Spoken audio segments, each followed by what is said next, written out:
Hello friends, ಎಲ್ಲರಿಗೂ ಸ್ವಾಗತ. Simple ಸುಷ್ಮಾಗೆ ಸ್ವಾಗತ ಹಾಗೂ ಕರ್ನಾಟಕ ಅಪ್ಡೇಟ್ಗೂ ಕೂಡ ಸ್ವಾಗತ. ಗೈಸ್, SSLC ಎಕ್ಸಾಮ್ ಹತ್ರ ಬರ್ತಿದೆ. ತುಂಬಾ ಟೆನ್ಷನ್ ಆಗ್ತಿದೆ. ಯಾಕೆ ಫಸ್ಟ್ ಟೈಮು ಎಕ್ಸಾಮ್ ಬರೆಯೋದಕ್ಕೆ ಹೋಗ್ತಿರ್ತೀರ. ಪ್ರತಿಯೊಬ್ಬ ವಿದ್ಯಾರ್ಥಿನೂ ಕೂಡ ಇದನ್ನು ನೋಡಲೇಬೇಕಾದಂತಹ ವಿಡಿಯೋ. ಹಾಗೆ ನಿಮಗೆ ಈ ಟಿಪ್ಸನ್ನು ತುಂಬ ಫಾಲೋ ಮಾಡಬೇಕಾಗತ್ತೆ. ಯಾಕಂದರೆ ನಿಮಗೆ ಎಕ್ಸಾಮ್ ಬೇಗನೆ ಪಾಸ್ ಮಾಡ್ಕೋಬೋದು.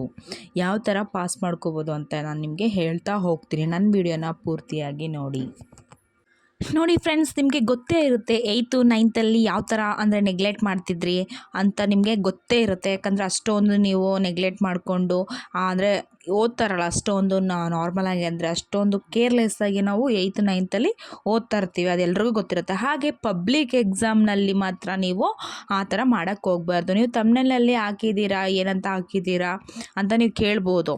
ಏನಪ್ಪ ಹಾಕಿದ್ದೀನಿ ನಾನು ಅಂದರೆ, ನಿಮಗೆ ಪ್ರಶ್ನೆ ಉತ್ತರ ಗೊತ್ತಿಲ್ಲ ಅಂದರೂ ಏನು ಮಾಡಬೇಕು ಅಂತ ನಾನು ಆನ್ಸರ್ ಗೊತ್ತಾಗಲಿಲ್ಲ ಅಂತಂದರೆ ಏನು ಮಾಡಬೇಕು ಅಂತ ಹೇಳ್ಬಿಟ್ಟು ಹಾಕಿದ್ದೀನಿ. ಅಟ್ಲೀಸ್ಟ್ ನೀವು ಪಾಸ್ ಆಗೋಷ್ಟಾದರೂ ನೀವು ಬರಿಬೇಕಾಗುತ್ತೆ. ಜಸ್ಟ್ ಪಾಸ್ ಆದರೂ ನೀವು ಅಂದರೆ ಆಗೋ ವಿದ್ಯಾರ್ಥಿಗಳಿಗೆ ಏನು ಮಾಡಬೇಕು ಟಿಪ್ಸು ಅನ್ನೋದನ್ನು ನಾನು ನಿಮಗೆ ಹೇಳ್ತಾ ಹೋಗ್ತೀನಿ.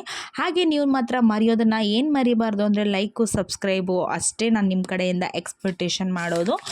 ಈಗ ವಿಷಯಕ್ಕೆ ಬರ್ತೀನಿ. ಜಸ್ಟ್ ಪಾಸ್ ಆದರೆ ಸಾಕು ಅನ್ನೋ ವಿದ್ಯಾರ್ಥಿನಿ ಕೂಡ ಇರ್ತಾರೆ. ಒಂದೇ ಸಲ ಪಾಸ್ ಆಗಬೇಕು ಅಂದರೆ ತುಂಬ ಟಾಪಲ್ಲಿ ಬರಿಬೇಕು ಅನ್ನೋ ವಿದ್ಯಾರ್ಥಿಗಳು ಇರ್ತಾರೆ. ಜಸ್ಟ್ ಪಾಸ್ ಆಗಬೇಕು ಅನ್ನೋ ವಿದ್ಯಾರ್ಥಿಗಳು ಇರ್ತಾರೆ. ನನಗೆ ಒಂದು ಆ್ಯಾವ್ರೇಜ್ ಮಾರ್ಕ್ಸ್ ಬಂದರೆ ಸಾಕಪ್ಪ ಅನ್ನೋರು ಕೂಡ ಇರ್ತಾರೆ. ಈ ಥರ ವಿದ್ಯಾರ್ಥಿಗಳು ಕೂಡ ಎಲ್ಲ ಥರ ವಿದ್ಯಾರ್ಥಿಗಳು ಇರ್ತಾರೆ. ಇವಾಗ ನನಗೆ ಆನ್ಸರೇ ಗೊತ್ತಿಲ್ಲ. ಈಗ ಎಕ್ಸಾಮ್ ಹಾಲಲ್ಲಿ ಕೂತಿದ್ದೀನಿ, ನನಗೆ ಏನೋ ಆನ್ಸರು ಗೊತ್ತಾಗ್ತಾಯಿಲ್ಲ, ಏನು ಮಾಡಬೇಕು ಅಂತಲೂ ಗೊತ್ತಾಗ್ತಾಯಿಲ್ಲ. ನಿಮಗೆ ಫುಲ್ಲು ಟೆನ್ಷನ್ ಆಗಿಬಿಟ್ಟಿದೆ. ಆ ಟೈಮಲ್ಲಿ ಏನು ಮಾಡಬೇಕು? ಇವಾಗ ಒಂದು ಮ್ಯಾಥ್ಸೇ ತೊಗೊಳ್ಳಿ, ಈಗ ಮ್ಯಾಥಮೆಟಿಕ್ಸ್ ಪ್ರಾಬ್ಲಮ್ ಅದನ್ನು ತೊಗೊಳ್ಳಿ. ಈಗ ನೀವೇನು ಮಾಡಬೇಕು, ಅದರಲ್ಲಿ ನಿಮ್ಗೆ ಏನೂ ಗೊತ್ತಿರೋಲ್ಲ. ನೀವು ಹಾಗೆ ಖಾಲಿ ಅಂತೂ ಬಿಟ್ಟು ಬರೋಕ್ಕಂತೂ ಹೋಗಬೇಡಿ. ಎಕ್ಸಾಮ್ನಲ್ಲಿ ಯಾವುದೇ ಕಾರಣಕ್ಕೂ ನೀವು ಖಾಲಿ ಅಂತೂ ಬಿಟ್ಟು ಬರೋಕ್ಕೆ ಹೋಗಬೇಡಿ. ನಿಮ್ಗೆ ಗೊತ್ತಿಲ್ಲ ಅಂದರೆ ಜಸ್ಟ್ ನೀವು ಫಾರ್ಮುಲನಾದರೂ ನೆನ್ಪಿಟ್ಕೋಬೇಕಾಗತ್ತೆ. ಆ ಫಾರ್ಮುಲನ ನೀವೇನು ಮಾಡಬೇಕು, ಈಗ ಅದ್ರ ಏನು ನಿಮಗೆ ಫಾರ್ಮುಲಾ ಗೊತ್ತಿರಲ್ಲ, ಅದನ್ನು ನೀವು ಪಕ್ಕಾ ಬರೆದು ಬಂದರೆ ಪಕ್ಕಾ ಮಾರ್ಕ್ಸ್ ಕೊಡ್ತಾರೆ. 100ಕ್ಕೆ 100% ಅವರು ಮಾರ್ಕ್ಸ್ ಕೊಟ್ಟೇ ಕೊಡ್ತಾರೆ. ಯಾಕೆ ಅಂತಂದರೆ ಫಾರ್ಮುಲಾ ನೆನಪಿದ್ರೆ ಸಾಕು. ನಿಮಗೇನೋ ಥಿಯರಿ ಅಂದರೆ ನಿಮ್ಗೆ ಅದು ಲೆಕ್ಕನೇ ಬರ್ತಲ್ಲ, ಫಾರ್ಮಲ್ ಸಾಲ್ವ್ ಮಾಡೋಕ್ಕೆ ಬರ್ತಾಯಿಲ್ಲ ಅಂತಂದರೆ ಏನೋ ವರಿ ಮಾಡ್ಕೋಬೇಡಿ. ಆ ಫಾರ್ಮುಲಾನಾದರೂ ಬರೆದು ಬನ್ನಿ ಸಾಕು. ಹಂಗೂ ನಿಮಗೆ ಫಾರ್ಮುಲಾನೂ ನೆನಪು ಬರ್ತಿಲ್ವಾ, ಏನು ಮಾಡಬೇಕು? ಫಾರ್ಮುಲಾನೇ ಫಸ್ಟ್ ಆಫ್ ಆಲ್ ಮೇಯ್ನ್ ನಮ್ಗೆ ನೆನಪಿರ್ತಾ ಇಲ್ಲ ಅಂತ ನಿಮ್ಗೆ ಅನ್ಕೋತೀರ. ಓಕೆ, ಅಟ್ಲೀಸ್ಟ್ ಆ ಲೆಸನ್ ಅಂದರೆ ಯಾವ ಲೆಸನ್ ನೀವು ಆ ಲೆಸನ್ ಯಾವುದಿರುತ್ತೆ ಅಂದರೆ ಕ್ವಶನ್ ಯಾವ್ದು ಬಂದಿರುತ್ತೆ ಆ ಲೆಸನ್ನಿಂದ, ಅಟ್ಲೀಸ್ಟ್ ಆ ಲೆಸನಲ್ಲಿ ನಿಮ್ಗೆ ಯಾವ ಫಾರ್ಮುಲಾ ಗೊತ್ತೋ ಆ ಫಾರ್ಮುಲಾನಾದರೂ ಬರೆದು ಬನ್ನಿ. ಅಟ್ಲೀಸ್ಟ್ ನೀವು ಖಾಲಿ ಅಂತೂ ಬಿಟ್ಟು ಬರೋಕ್ಕೆ ಹೋಗ್ಬೇಡಿ. ಅಟ್ಲೀಸ್ಟ್ ಅದಾದರೂ ಬರೆದು ಬಂದರೆ ನಿಮಗೆ ಮಾರ್ಕ್ಸ್ ಅಂತೂ ಪಕ್ಕಾ ಕೊಡ್ತಾರೆ. ಈಗ ಥಿಯರಿಗೆ ಬರೋಣ. ಥಿಯರಿನೂ ನಿಮ್ಗೆ ಅಷ್ಟು ನೆನಪಾಗ್ತಾ ಇಲ್ಲ. ನನಗೆ ಅಲ್ಲಿ ಏನಿದೆ ಬುಕ್ಕಲ್ಲಿ ಯಾವ ಥರ ಇದೆ ಅದು ನೆನಪಾಗ್ತಾ ಇಲ್ಲ ನನಗೆ, ಹೆಂಗೆ ಬರೆಯೋದು ಅಂತ. ಥಿಯರಿಗೂ ನೀವು ಯೋಚನೆ ಮಾಡೋ ಅಂಥದ್ದು ಏನೂ ಇಲ್ಲ, ಕಷ್ಟ. ಸೇಮ್ ನೀವು ಏನು ಪಾಠ ಕೇಳಿಸ್ಕೊಂಡಿರ್ತೀರ ಅದು ಇದ್ದರೆ ಸಾಕು. ಇಲ್ಲ ಅಂತಂದರೆ ನಿಮ್ಗೆ ಆ ಲೆಸನ್ನಲ್ಲಿ ನಿಮಗೆ ಯಾವ ಥಿಯರಿ ಅಂದರೆ ಫುಲ್ಲು ಯಾವುದು ಕ್ವಶನ್ ನಿಮಗೆ ಆನ್ಸರ್ ಗೊತ್ತಿದೆ, ಅಟ್ಲೀಸ್ಟ್ ಏನಾದರೂ ಒಂದು ಸಾರಾಂಶ ನಿಮಗೆ ಗೊತ್ತಿರುತ್ತೆ ಆ ಪಾಠದಲ್ಲಿ, ನೀವು ಕೇಳಿಸ್ಕೊಂಡಿರ್ತೀರ. ಅಟ್ಲೀಸ್ಟ್ ಅದಾದರೂ ನೀವು ಬರೆದು ಬಂದರೆ ನಿಮಗೆ ತುಂಬಾ ಯೂಸ್ಫುಲ್ ಆಗುತ್ತೆ. ಅಟ್ಲೀಸ್ಟ್ ಒಂದು ಪೇಜ್ ಆದರೂ ತುಂಬಿಸಿ. ಅವ್ರು ಅಟ್ಲೀಸ್ಟ್ ಮಾರ್ಕ್ಸ್ ಆದರೂ ಅಟ್ಲೀಸ್ಟ್ ನಿಮ್ಗೆ ಒಂದು 6 ಮಾರ್ಕ್ಸ್ ಕೊಡೋ ಬದಲು 3 ಆದರೂ ಕೊಡ್ತಾರೆ ಅಲ್ವಾ. ನಿಮ್ಗೆ ಅದಾದರೂ ಯೂಸ್ ಆಗುತ್ತೆ ಅಂತ ಹೇಳಿದ್ರೆ ಯಾವುದೇ ಕಾರಣಕ್ಕೂ ನೀವು ಥಿಯರಿನ ಫಿಲ್ ಮಾಡಿಬಿಟ್ಟೇ ಬರಬೇಕು.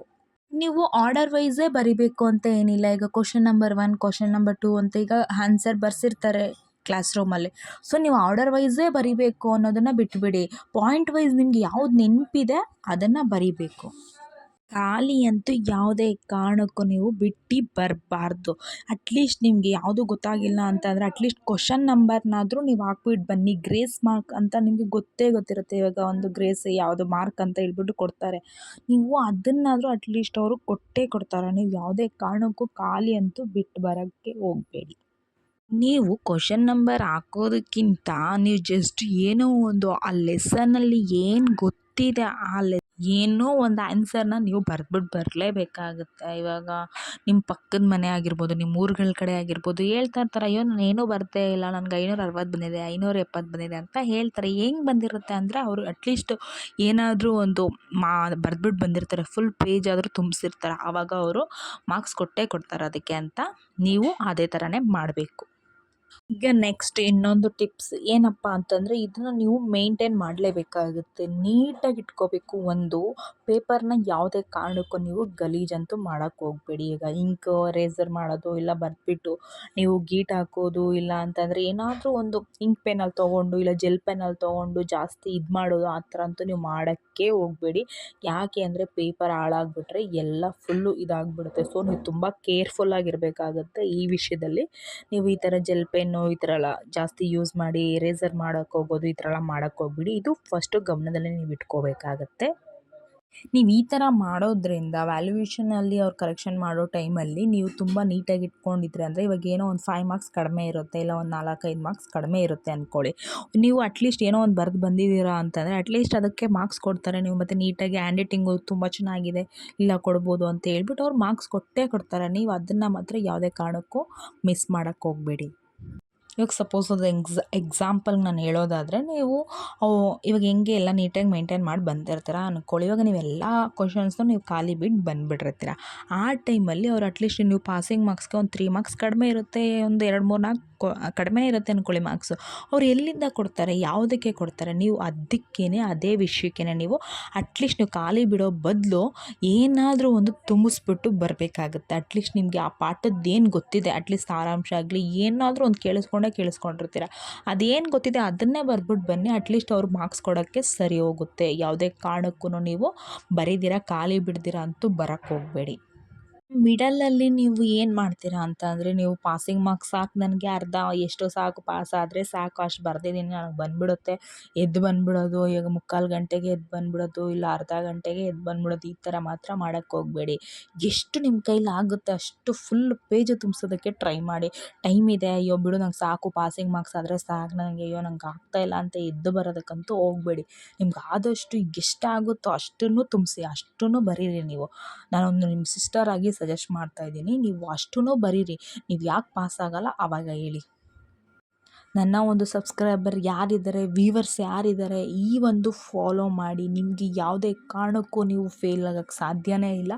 ನೀವು ಪಾಸ್ ಆಗೇ ಆಗ್ತೀರಾ ಖಂಡಿತ. ಈ ಟಿಪ್ಸ್ಗಳನ್ನ ಹೇಳಿರುವಂತಹ ಟಿಪ್ಸ್ಗಳನ್ನ ನೀವು ಫಾಲೋ ಮಾಡ್ತಾಯಿರ್ರಿ. ಇನ್ನೂ ಒಂದು ತಿಳ್ಕೊಳ್ಳಿ, ನಿಮ್ಗೆ ಇನ್ನೂ ಟೈಮ್ ಇದೆ, ಇನ್ನೂ ಎಲ್ಲ ಬರೆದಾಗಿದೆ, ಇನ್ನೂ ಟೈಮ್ ಇದೆ, ವೇಸ್ಟ್ ಮಾಡೋದು ಬೇಡ ನೀವು. ಆ ಟೈಮ್ನ ಯಾವ ಥರ ಯೂಸ್ ಮಾಡ್ಕೋಬೇಕು ಅಂದರೆ ಫಸ್ಟ್ ಒಂದು ಕಡೆಯಿಂದ ಚೆಕ್ ಮಾಡ್ಕೊಂಡು ಬನ್ನಿ. ಏನೇನು ಬರ್ದೀನಿ, ಏನೇನು ಮಿಸ್ಟೇಕ್ ಮಾಡಿದ್ದೀನಿ, ಎಲ್ಲಾದರೂ ಬಿಟ್ಟಿದ್ದೀನಾ, ಹೇಗೆ ಏನು ಅನ್ನೋದು ಕ್ವಶನ್ಸ್ ನೀವು A to Z ಅಬ್ಸರ್ವ್ ಮಾಡಬೇಕಾಗುತ್ತೆ. ಮತ್ತು ಹಂಗೂ ಇನ್ನೂ ಟೈಮ್ ಇದೆಯಾ, ಅದೆಲ್ಲ ಅಬ್ಸರ್ವ್ ಮಾಡಾದ್ಮೇಲೆ ಇನ್ನೂ ಟೈಮ್ ಇದೆಯಾ, ಅಂಡರ್ಲೈನ್ ಮಾಡೋದು, ಇಂಪಾರ್ಟೆಂಟ್ ಪಾಯಿಂಟ್ಸ್ಗಳನ್ನ ಅಂಡರ್ಲೈನ್ ಮಾಡೋದು, ನಿಮ್ಗೆ ಏನಾದರೂ ನೆನಪಾಯ್ತಂದ್ರೆ ಅಲ್ಲಿ ಬರೆಯೋದು, ಏನಾದರೂ ನೀವು ಖಾಲಿ ಬಿಟ್ಟಿರೋ ಜಾಗದಲ್ಲಿ ತುಂಬಿಸೋದು. ಈ ಥರ ಮಾಡೋದ್ರಿಂದ ನಿಜವಾಗ್ಲೂ ನೀವು ಯಾವುದೇ ಕಾರಣಕ್ಕೂ ನೀವು ಫೇಲ್ ಆಗೋಕ್ಕೆ ಚಾನ್ಸೇ ಇಲ್ಲ. 100% ನೀವು ಪಾಸ್ ಆಗೇ ಆಗ್ತೀರಾ. ಈ ರೀತಿ ನೀವು ಮಾಡಬೇಕಾಗುತ್ತೆ. ಇನ್ನೊಂದು ನಿಮಗೆಲ್ಲ ಟೈಮೆಲ್ಲ ಇತ್ತು ಅಂದರೆ ಪೆನ್ಸಿಲ್ ತೊಗೊಂಡು ಗೆರೆ ಹಾಕೋದಿರಲಿ, ಸ್ಕೇಲಲ್ಲಿ ಮಾರ್ಕ್ ಮಾಡೋದಿರಲಿ, ಪ್ರತಿಯೊಂದು ನೀವು ಅಂಡರ್ಲೈನ್ ಮಾಡೋದಿರಲಿ, ಎಲ್ಲನೂ ಮಾಡ್ಕೊಳ್ಳಿ. ಇನ್ನೊಂದು ಏನಪ್ಪ ಅಂದರೆ ನೀವು ಬೆಳಗಿನ ಜಾವದಲ್ಲಿ ಓದಿದ್ರೆ ತುಂಬಾ ನೆನಪಿರುತ್ತೆ. ನಿಮ್ಗೆ ಯಾವ ಟೈಮಲ್ಲಿ ಕಂಫರ್ಟಬಲ್ ಅನಿಸುತ್ತೋ ಆ ಟೈಮಲ್ಲಿ ಓದ್ಕೊಳ್ಳಿ. ಮತ್ತು ನೀವು ಎಲ್ಲ ವಿದ್ಯಾರ್ಥಿಗಳು ಪಾಸ್ ಆಗ್ತೀರಾ ಅಂತ 100% ನಮ್ಗೆ ಗೊತ್ತಿದೆ. ಚೆನ್ನಾಗಿ ನನ್ನ ವ್ಯೂವರ್ಸು, ನನ್ನ ಸಬ್ಸ್ಕ್ರೈಬರ್ಸ್ ಯಾರೆಲ್ಲ ನೋಡ್ತಾ ಇದ್ದೀರಾ ಅವರು ಚೆನ್ನಾಗಿ ನೀವು ಓದ್ಕೊಂಡು SSLC ಎಕ್ಸಾಮ್ನ ಪಾಸ್ ಮಾಡಿ. ಯಾಕಂದರೆ ಫಸ್ಟ್ ಟೈಮ್ ಎಕ್ಸಾಮ್ ಬರಿತಾ ಇರ್ತೀರ, ಎಲ್ರಿಗೂ ಭಯ ಅನ್ನೋದು ಇದ್ದೇ ಇರುತ್ತೆ. ಆ ಭಯನ ಬಿಟ್ಟು ಫೇಸ್ ಮಾಡಿ ನೀವು ತುಂಬ ಚೆನ್ನಾಗಿ ಬರೀರಿ. ಮತ್ತು ಆ ಖಾಲಿ ಅಂತೂ ಬಿಟ್ಟು ಯಾವುದೇ ಕಾರಣಕ್ಕೂ ಬರಬೇಡಿ ಅಂತ ಹೇಳ್ತಾ ನಾನು ವಿಡಿಯೋನ ಮುಗಿಸ್ತಾ ಇದ್ದೀನಿ. ಇದೇ ಥರ ಮೋಟಿವೇಶನ್ ವೀಡಿಯೋಗಳನ್ನ ಮಾಡ್ತಾ ಇರ್ತೀನಿ. ನನ್ನ ಚಾನಲ್ನ ಯಾರು ಸಬ್ಸ್ಕ್ರೈಬ್ ಮಾಡಿಲ್ಲ ಮಾಡ್ಕೊಳ್ಳಿ. ನನ್ನ ವಿಡಿಯೋ ಫಸ್ಟ್ ನಿಮಗೆ ನೋಡೋದಕ್ಕೆ ಸಿಗುತ್ತೆ ಅಂತ ಹೇಳ್ತಾ ಥ್ಯಾಂಕ್ ಯು ಸೋ ಮಚ್.